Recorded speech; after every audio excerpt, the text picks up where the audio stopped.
यह कार्यक्रम जिसका विषय है ब्रह्म में सिर्फ ब्रह्म है, कोई दूसरी सत्ता नहीं है। तो नानत्व निषेध इस अध्याय का नाम विवेक चूड़ामणि में दिया गया है नानत्व निषेध, अर्थात ब्रह्म में सिर्फ ब्रह्म है, कोई दूसरा पदार्थ ब्रह्म में नहीं है। ब्रह्म में सिर्फ ब्रह्म है। हाँ, इस तर्क से कई बातें खंडित होंगी। जो दूसरे पदार्थ की कल्पना करते हैं या दूसरे पदार्थ के होने का दावा करते हैं, जैसे कि कुछ लोग माया के होने का दावा करेंगे या जीव के होने का दावा करेंगे। परंतु जीव हो या माया, यह सब ब्रह्म का विवर्त है। ये ध्यान रखिएगा, यह सब ब्रह्म का ही विवर्त है। इनकी अपनी निजी सत्ता स्वीकार नहीं की गई है अद्वैत सिद्धांत में। यह सब ब्रह्म के ही विवर्त हैं, जो इंद्रिय गम्य हैं, इंद्रियों के कारण माया दिखाई देती है। इसलिए कहा गया, गो गोचर जहां लगमन जाई, सो सब माया जानहु भाई। जहां जहां इंद्रियां जाती हैं, रामचरितमानस में यह बात कही गई है। गोस्वामी तुलसीदास जी कहते हैं रामचरितमानस में, गो गोचर जहां लगमन जाई, सो सब माया जानहु भाई। Wherever you see, wherever you listen, everything is maya. ये इंद्रियों का साम्राज्य जहां कहीं भी है, और इंद्रियों से आप जो कुछ भी सुनते हैं, देखते हैं, अनुभव करते हैं, वह सब माया ही है। वह सब माया ही है, ऐसा समझना चाहिए। तो इसीलिए ब्रह्म में कोई दूसरी चीज का वास ना होकर सिर्फ ब्रह्म ही है, ऐसा यहां पर बात कही जा रही है। जो कुछ भी आप देखते अनुभव करते हैं, ब्रह्मांड हो गया, यह माया हो गई, यह जगत हो गई, यह इंद्रियों के कारण, अंतःकरण के कारण यह सब दृश्य गम्य हो रहा है, यह सब दिखाई दे रहा है। नहीं तो नहीं है, कहने का तात्पर्य यह है। या फिर ये है ही नहीं, परमार्थिक अवस्था को प्राप्त कर लेने पर, ब्रह्म का सही ज्ञान हो जाने पर, अनुभूति हो जाने पर, बोध हो जाने पर, यति योगी ये जान जाते हैं कि ब्रह्म ही है, दूसरा कुछ भी नहीं है। पीछे की अभी कल परसों की चर्चा में यह बात हुई, कही गई। श्लोक के माध्यम से भी हमने इस पर चिंतन किया कि जो उस ब्रह्म को जान लेते हैं, वह यह भी जान लेते हैं कि जो है वो ब्रह्म ही है, ये जगत भी ब्रह्म है, जीव भी ब्रह्म है। उससे परे कुछ भी नहीं है, उससे अलग कुछ भी नहीं है, उसी के द्वारा सब कुछ है। ठीक? तो यह विषय लिया जा चुका है पहले भी, और आज विशेष रूप से इस विषय को लिया जा रहा है, इस दावे के साथ लिया जा रहा है कि ब्रह्म में सिर्फ ब्रह्म है, दूसरी कोई वस्तु नहीं है। ब्रह्म में सिर्फ ब्रह्म ही है। तो चलिए देखते हैं किस तरह के तर्क प्रयोग में लिए जा रहे हैं, किस तरह की बातें कही जा रही हैं। विवेक चूड़ामणि के नानात्व निषेध नामक अध्याय में, परिपूर्ण मनाधंतम प्रमेयम विक्रियम, परिपूर्ण मनाधंतम प्रमेयम विक्रियम, एकमेवा द्वयम ब्रह्म नेह नानास्ति किंचन। श्रुति कहती है, वास्तव में सर्वत्र परिपूर्ण, अनादि, अनंत, अप्रमेय और अविकारी एक अद्वितीय ब्रह्म ही है। वास्तव में सर्वत्र परिपूर्ण, अनादि, अनंत, अप्रमेय और अविकारी एक अद्वितीय ब्रह्म ही है। उसमें और कोई नाना पदार्थ नहीं है। उसमें और कोई नाना पदार्थ नहीं है। सदघनम चिदघनम नित्यमानंद घनम क्रियम, एकमेवाद्वयम ब्रह्म नेह नानास्ति किंचन। जो घनीभूत सत्य है, चित्त और आनंद है, ऐसा एक नित्य, अक्रिय और अद्वितीय ब्रह्म ही सत्य वस्तु है। उसमें कोई दूसरा पदार्थ नहीं है। सब कुछ ब्रह्म ही है, कहने का मतलब यह। तो इस बात की पुष्टि की जा रही है। प्रत्येक प्रत्यगेक रसम पूर्णमनंतम सर्वतोमुखम एकमेवाद्वयम ब्रह्मनेह नानास्ति किंचन। जो अंतरात्मा एक रस, परिपूर्ण, अनंत और सर्वव्यापक है, ऐसा एक अद्वितीय ब्रह्म ही है। उसमें नाना पदार्थ नहीं है। जो अंतरात्मा है, एक रस है, परिपूर्ण है, अनंत है और सर्वव्यापक है, ऐसा एक अद्वितीय ब्रह्म ही है। उसमें नाना पदार्थ कोई नहीं है, ऐसा समझना चाहिए।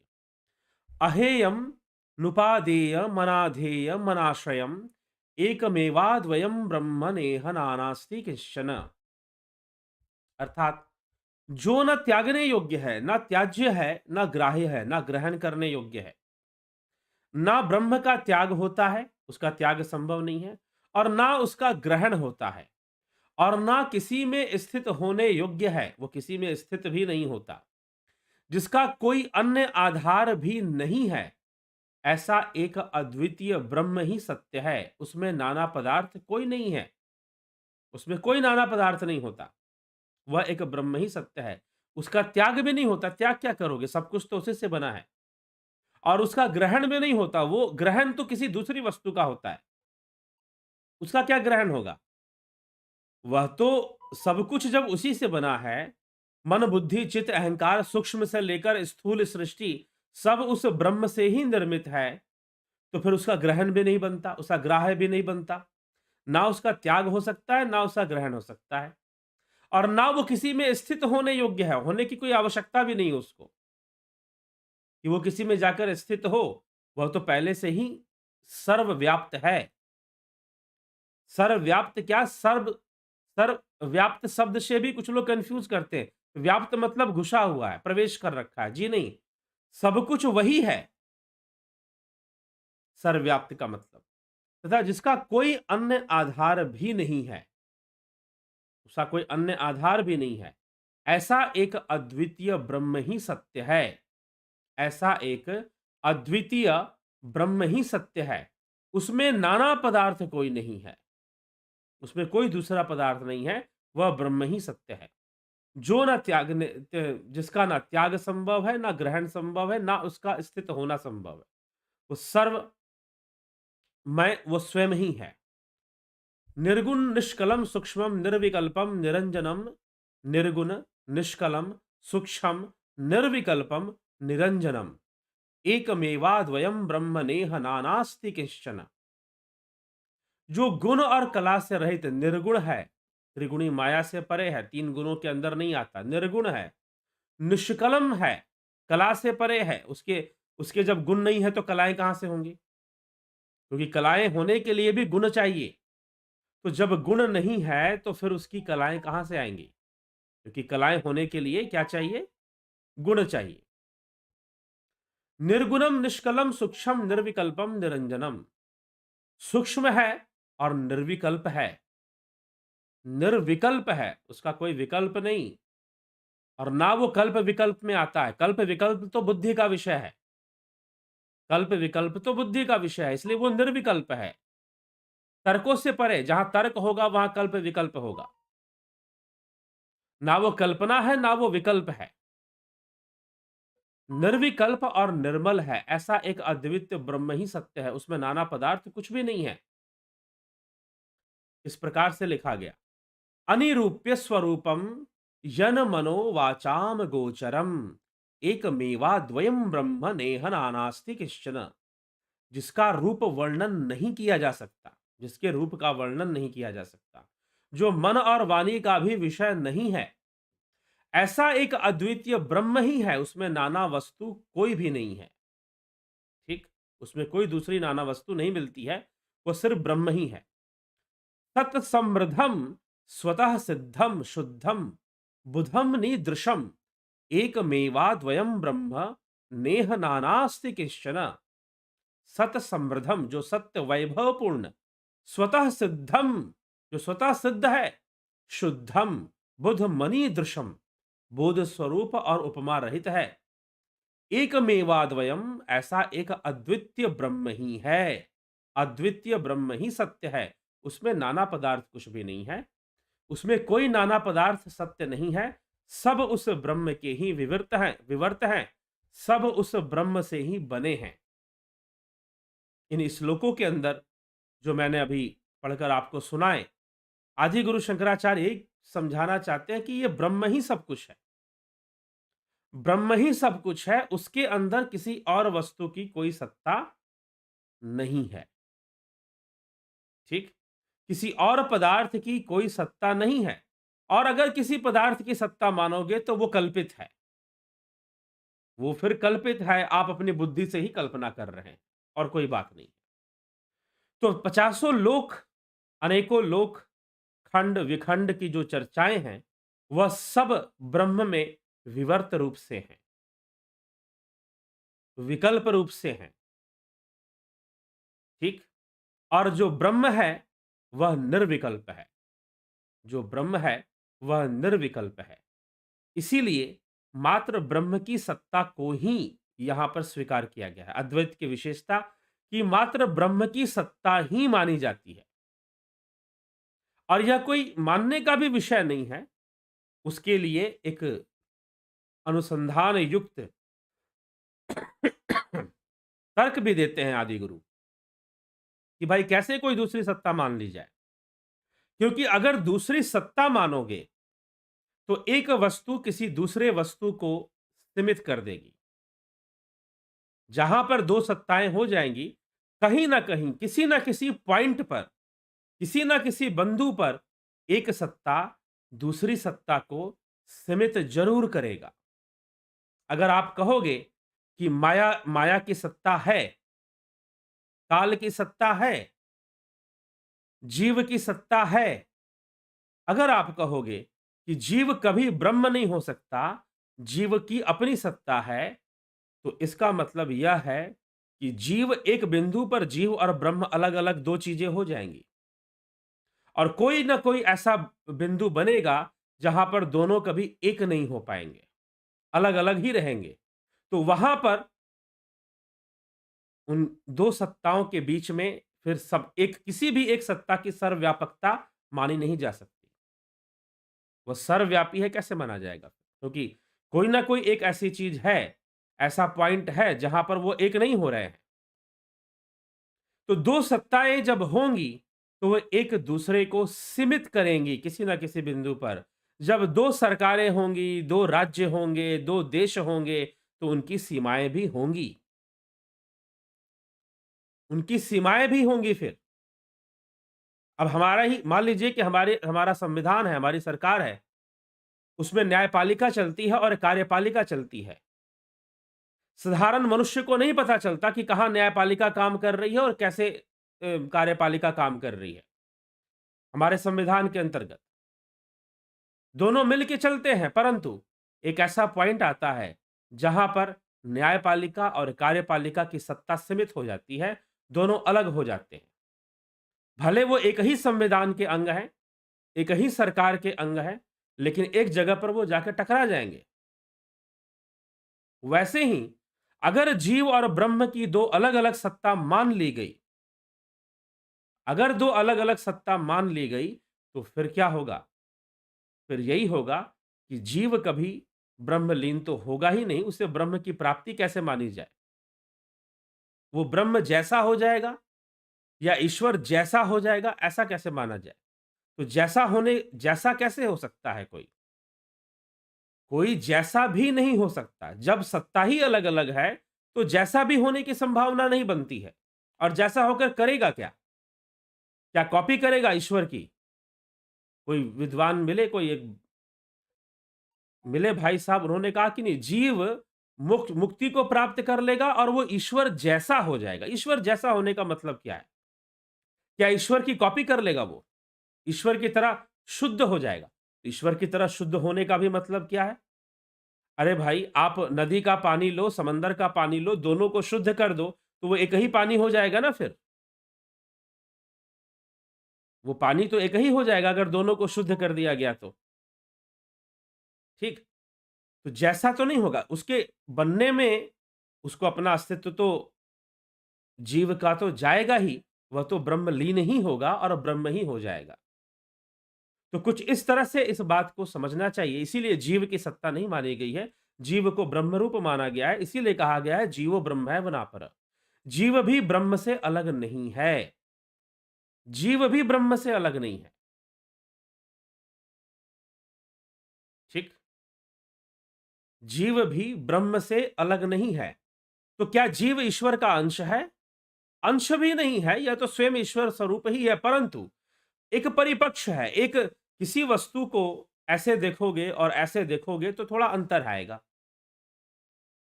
तो जब हम इंद्रियों से देखते हैं सारी चीजें और इंद्रियों के आधार पर भावनात्मक रूप से ही सारे निर्णय निकालने की कोशिश करते हैं, तो वहां पर यह बात आ जाएगी कि जीव ईश्वर का अंश है।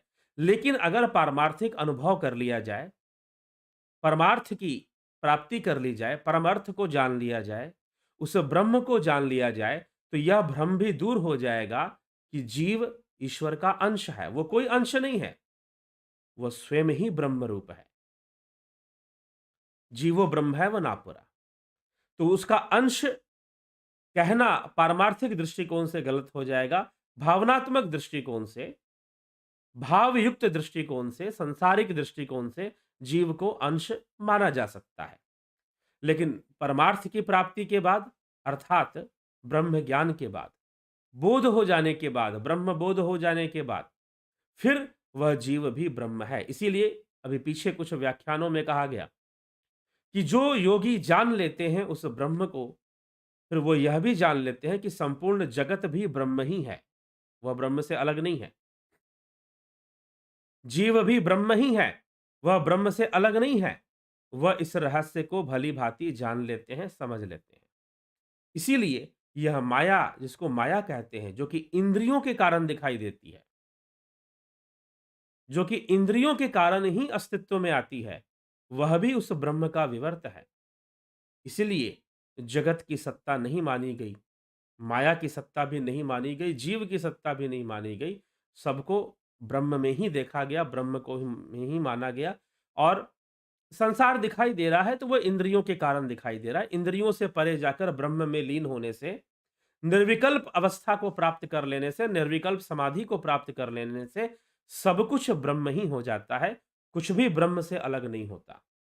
तो इस प्रकार से ब्रह्म की सत्ता को की पुष्टि करते हुए पूरे जोर से एक कहते हैं कि रिपीट करके आदि गुरु शंकराचार्य कुछ श्लोकों में बार-बार इस बात को रिपीट करते हैं कि ब्रह्म में सिर्फ ब्रह्म है, नाना प्रकार की दूसरी वस्तुएँ उसमें नहीं होती, कोई दूसरा पदार्थ नहीं होता, ना ब्रह्म का ग्रहण होता है, ना ही ब्रह्म का त्याग होता है। ठीक? ग्रहण क्या होगा उसका, और त्याग भी नहीं संभव है क्योंकि वह तो सब कुछ उसी से है। तो फिर उसका क्या ग्रहण करोगे और क्या त्याग करोगे? जो भी त्याग और ग्रहण करने वाली वस्तुएँ हैं, वो भावनात्मक हैं। वह भावनात्मक वस्तुएँ हैं जिनका आप त्याग करेंगे और जिनका आप ग्रहण करेंगे। ठीक है? भाव जगत के विषय हैं और वह ब्रह्म भावातीत, निर्विकल्प, निर्विकल्प कहने का मतलब ही है भावातीत, भावनाओं से परे, भावातीतम त्रिगुण रहितम, सतगुरुत्तम नमामि। ऐसे तो गुरु की महिमा यहाँ पर गाई गई है, गुरु को ब्रह्म रूप बताते हुए। तो भावातीतम मतलब भावना से परे और त्रिगुण रहितम, 3 गुणों से परे, ठीक? इस प्रकार से ब्रह्म को यहाँ समझाया गया है और सभी सत्ताओं का निषेध किया गया है कि किसी दूसरी सत्ता का कोई समावेश या प्रवेश ब्रह्म में नहीं है। वही सर्वव्यापी है, जो कुछ भी है उसी से है। उसमें कोई दूसरा पदार्थ नहीं है। ब्रह्म में कोई जीव नहीं है, ब्रह्म में कोई माया नहीं है, ब्रह्म में सिर्फ ब्रह्म ही है। यह जीव और माया तो अंतःकरण और इंद्रियों के कारण, ड्यू टू सेंसेस, सामने आ रही हैं, अनुभव हो रहा है। यहां तक कि हम अपने आप को जो अनुभव कर रहे हैं इस शरीर को, वो भी इंद्रियों के माध्यम से कर रहे हैं। इंद्रियों के कारण हम अनुभव कर रहे हैं और अपने आप को शरीर मानकर बैठे हुए हैं। इसीलिए ध्यान योग कर कर इंद्रियों से परे जाकर प्रणव साधना के माध्यम से प्रणव साधना के माध्यम से ध्यान योग करके हम उस परावस्था में जा सकते हैं। उसका प्रयास हमें करना चाहिए। तभी हम इस सत्य को भी अनुभव गम्य कर पाएँगे जो यहाँ बताया जा रहा है। वो समझ पाएँगे, ठीक है? तो चलिए आगे चलते हैं और आपके कमेंट्स देख लेते हैं।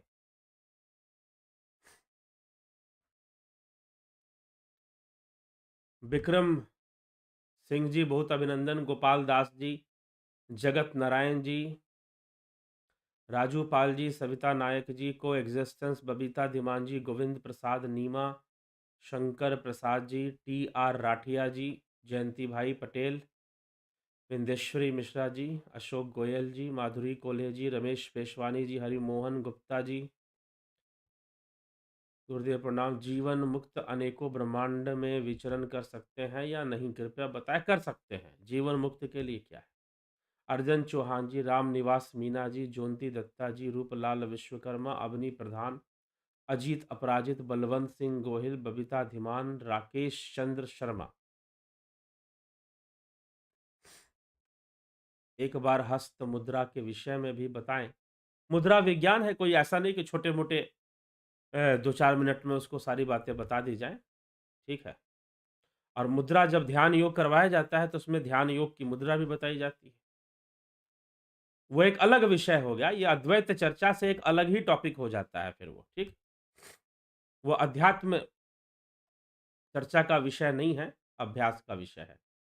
नरेंद्र कुमार जी, रजनेश बर्फानी, पंकज रघुवंशी, ठीक? सीताराम माली, ठीक है?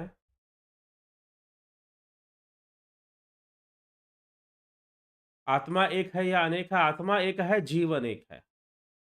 पिंटू वासवा जी, Bimla Shah ji, Gambhir Shah ji, Vinod Kumar Sharma, Ganesh Pawar ji, Mithilesh Singh, Pankaj Soni, Vinita Agarwal, you are really doing great सेवा।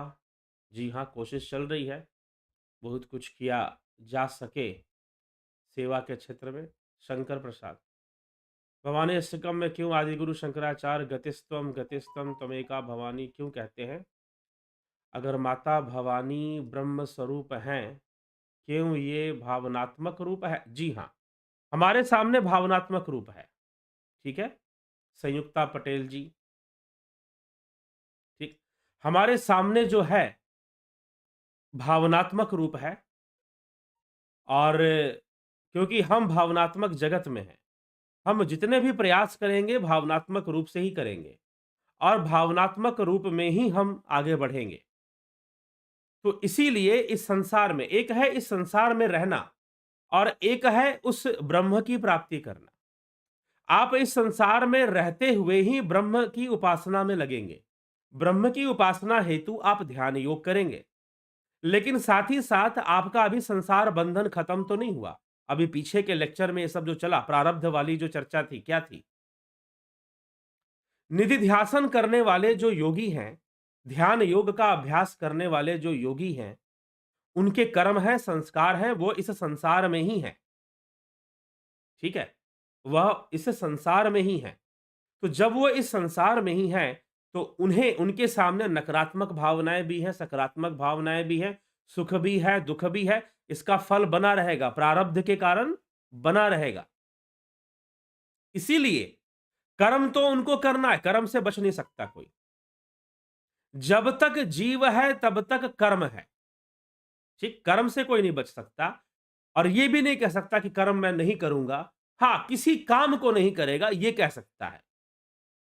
अगर उसे कहा जा रहा है कि चलो भाई खेत में खेती करो, तो बोलेगा मैं खेती नहीं करूँगा, मैं तो गाना गाऊँगा, ये कह सकता है। ये भी कह सकता है ना मैं खेती करूँगा, ना मैं गाना गाऊँगा, मैं बस खाऊँगा और सोऊँगा, ये भी कह सकता है। लेकिन ये सारे कर्म हैं, अगर वो खाएगा, सोएगा तो भी कर्म बंधन बनेंगे। यदि वो कुछ करेगा, खेती-बाड़ी करेगा, कुछ मेहनत का काम करेगा, कुछ कमाएगा भी तो भी बंधन बनेगा। तो कर्म तो उससे होना है, भावनाएँ तो उसके अंदर आनी है, प्रकृति के कारण और प्रकृति के वशीभूत। तो इसीलिए बेहतर है, इसीलिए आप संकल्पवान बनिए। इसलिए अर्जुन को भी संकल्पवान बनने के लिए कहा जा रहा है। वेदों में भी कहा जाता है तन्मे मनः शिव संकल्पमस्तु, कि तुम अपने मन में शिव संकल्पों को धारण करो, मंगल संकल्पों को धारण करो। ठीक है? तो जो साधना मार्ग पर आगे बढ़ना चाहते हैं, ध्यान योग के मार्ग पर, उन्हें इस संसार का ही आधार है। उन्हें इस संसार का ही आधार है, भावनात्मक जगत का ही आधार है। तो उस भावनात्मक जगत में उन्हें श्रेष्ठ भावनाओं की आवश्यकता है, श्रेष्ठ संकल्पों की आवश्यकता है। इसीलिए आदि गुरु शंकराचार्य ने, यह पहले भी मैं बोल चुका हूं इस विषय पर वैसे, कि देवी का गुणगान किया है आदि गुरु शंकराचार्य ने, गतिस्तम त्वमेका भवानी। ठीक है? तो वो माता का गुणगान करते हैं कि आप उस भावना की वृद्धि करें, या उनके लिए जो इस संसार में रह रहे हैं और ब्रह्म की उपासना में लगे हुए हैं, वह अपने अंदर शुद्ध भावनाओं की और शक्तिपूर्ण भावनाओं की वृद्धि करें। तो भाव वृद्धि को आदि गुरु शंकराचार्य ने यहां पर महत्व दिया है। इसलिए देव पूजा को आदि गुरु शंकराचार्य ने गलत नहीं माना है। ठीक है? हाँ, वही जो कृष्ण कहते हैं कि आप देवता को ब्रह्म की श्रेणी में मत नहीं रख सकते, बस इतनी सी बात है। देवताओं की पूजा के माध्यम से, उनके गुणगान के माध्यम से आपको मोक्ष नहीं हो सकता। ठीक? पुण्य जरूर बनेगा, वह पुण्य आपकी साधना में सहयोगी होगा। वह जो पुण्य है, यज्ञ आदि के द्वारा जो पुण्य होता है, वो आपकी साधना में सहयोगी होगा। बस इतना ही इस विषय में समझना है। संयुक्ता पटेल जी, बहुत अभिनंदन।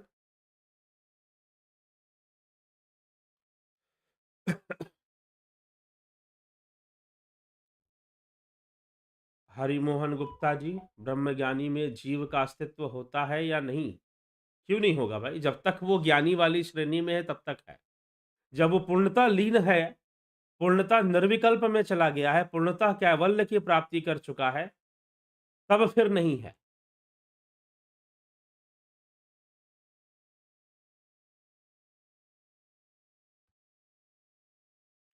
आदित्य अवधि निवाड़ी कल्पना बागड़े हाँ, अभिनंदन है सबका, कल्पना बागड़े और सभी लोगों का। चरणों में सादर प्रणाम, जरा विस्तार से सुनना। विभूति के बारे में जरा विस्तार से सुनना चाहती हूँ। विभूति क्या है? विभूति, विभूति क्या है? विभूति सिद्धि है। विभूति जो है वो सिद्धि है। ठीक है? तो विभूति पाद की चर्चा योग सूत्र में मिलती है कि योगी की विभूतियां कौन कौन सी होती हैं, सिद्धियां कौन कौन सी होती हैं। वैसे ही भगवान की शक्ति और उनकी सर्वव्यापकता को बताने के लिए भगवान कृष्ण के विभूति की चर्चा श्रीमद् भगवत गीता में मिल जाती है। ठीक है? तो विभूति का अर्थ है सिद्धि। तो योग शास्त्र में, योग शास्त्र के अंदर महर्षि पतंजलि का योग शास्त्र, उसके अंतर्गत विभूति पाद की जो चर्चा है, उसमें सिद्धियों की चर्चा है, योग बल की चर्चा है, योग सिद्धि की चर्चा है। ठीक है? तो वो विभूतियां होती हैं योगी की, जो योग साधना करने से प्राप्त होती हैं। ठीक? चलिए, जितेंद्र सिंह सिसोदिया जी, शंकर प्रसाद जी, धन्यवाद आचार्य जी फॉर क्लियरिंग। ठीक है? तो चलिए अब इसी के साथ हम अपने विचारों को यहाँ विराम देंगे और योग शास्त्र पे पुनः चर्चा आएगी। चिंता ना करें, योग शास्त्र पे अभी कुछ लोग कहे कि योग शास्त्र पे आप दोबारा चर्चा फिर से ले आइए, तो ज़रूर पुनः चर्चा आएगी। उसके लिए आप थोड़ी प्रतीक्षा ज़रूर करें, तो हम चर्चा ज़रूर योग शास्त्र पे शुरू कर देंगे, भविष्य में आपको मिलेगी। चलिए, विराम देते हैं इसी के साथ आज की सभा को। कल फिर मिलेंगे 9 बजे आप सभी से और चर्चा करेंगे। और भी कुछ विषय लोग पूछते रहते हैं, प्रश्न करते रहते हैं, उन विषयों पर भी वीडियो आएँगे, तो उन विषयों पर भी चर्चा हम कल कर देंगे। ठीक है? तो बहुत-बहुत आभार आप सभी का। आज के लिए यहीं विराम देते हैं।